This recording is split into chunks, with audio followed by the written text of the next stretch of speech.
Hello, it's Daily News on All News Nigeria. I am Okwemi Olugbemi. Here are the headlines for today. Nigeria's debt crisis. Next administration to inherit trillions in debt. SOWORE slams BUHARI for borrowing Nigeria back to Stone Age.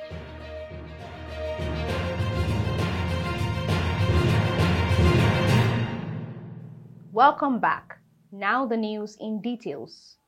Nigeria's debt is expected to hit 77 trillion naira by 2024, Debt Management Officer DMO revealed this on Wednesday, 4th January. The Director General of the DMO, Patient Oniha, said this at a public presentation and breakdown of the highlights of the 2023 Appropriation Act in Abuja. The public debt is an aggregation of the federal government's debt, that of the 36 state governments, as well as the Federal Capital Territory. So all of those, when aggregated, would result in a higher level, certainly, than September. Secondly, there were lots of discussions about the ways and means, and in addition to the cost savings, significant cost savings in debt service, which will be derived by securitizing it, there's the element of transparency in the sense that this is now going to be reported in the public debt stock once the approval from the National Assembly is released. So the public has full data on all the debt outstanding. So technically, if that is approved sometime this year, hopefully early this year by the National Assembly, it means you'll be seeing that figure included in the public debt. So you're already at a figure of about 77 trillion naira just by adding that. But like I said, it does serve two major purposes: debt transparency and then the reduction in the public debt stock. While data from the DMO puts Nigeria's public debt at 44.06 trillion naira as of the third quarter of 2022, the government plans to borrow more to fund the supplementary and 2023 budget. Oniha was not the only person that spoke at the event. The Minister of Finance, Budget and National Planning, Zainab Ahmed, also attended and reiterated that the federal government's plan to remove subsidies on fuel. This, she stated, is in line with the 18-month extension announced in early 2022. Nigeria's President Muhammadu Buhari on Tuesday had accused the National Assembly of padding the 2023 appropriation bill with 770 billion naira and 58.55 billion naira amid the country's 44.06 trillion naira public debt burden. Buhari claimed that the Senate and House of Representatives both added new projects to the 2023 budget proposal, for which it has appropriated 770.72 billion naira when he announced his assent to the bill. Among the many dangers threatening the very foundation of the Nigerian state is the government's increasing reliance on internal and external borrowing to finance its operations. In recent months, various international organizations, private entities, senior government officials, and former governmental functionaries have decried the Buhari administration's appetite for borrowing and warned about the risks to the Nigerian state of allowing the situation to get out of hand.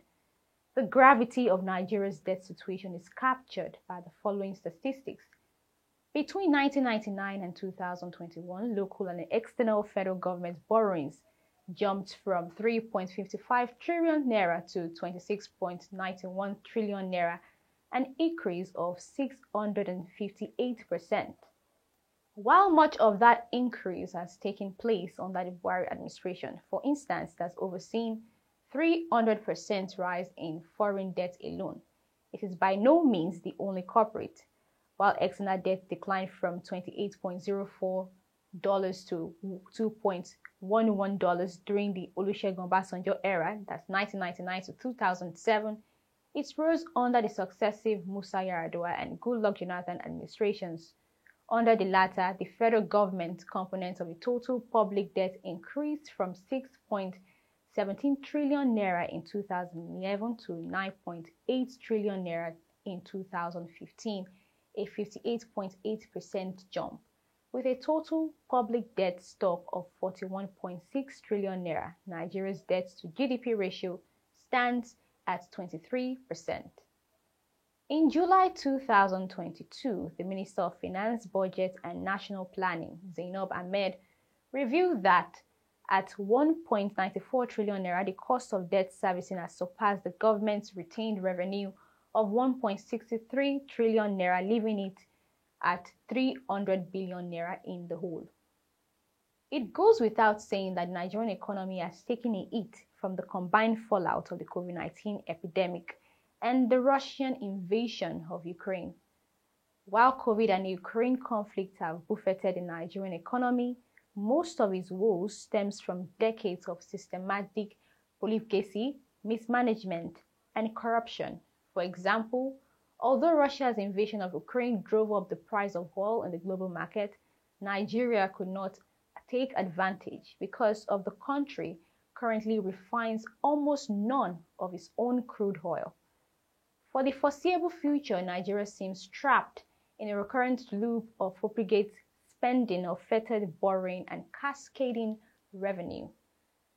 The least one can say about the administration that will succeed Buhari in May 2023 is that they should brace up and be prepared for the worst, as they would inherit 77 trillion naira in debt.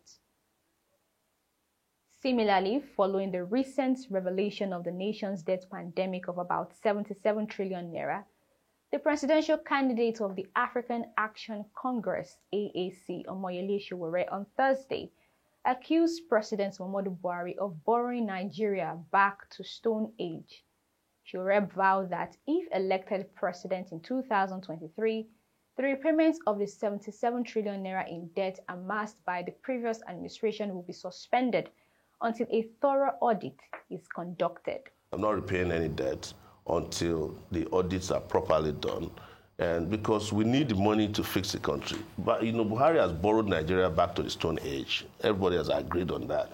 But our problem is not debt to GDP ratio. Our problem is debt to revenue ratio, and the revenue will aggressively increase. When we get comfortable, I've discussed this several times, including on these shows, and I've identified several other revenue sources that either have been hidden or are not being harnessed the way they should be.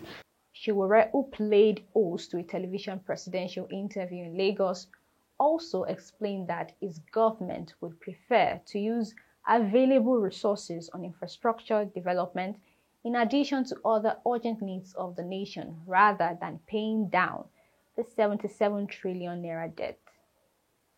And that's a wrap on today's news. Join us tomorrow for more news updates. You can also follow us on all social media platforms displayed on the screen. I am Opeyemi Olubemi. Do have a good day.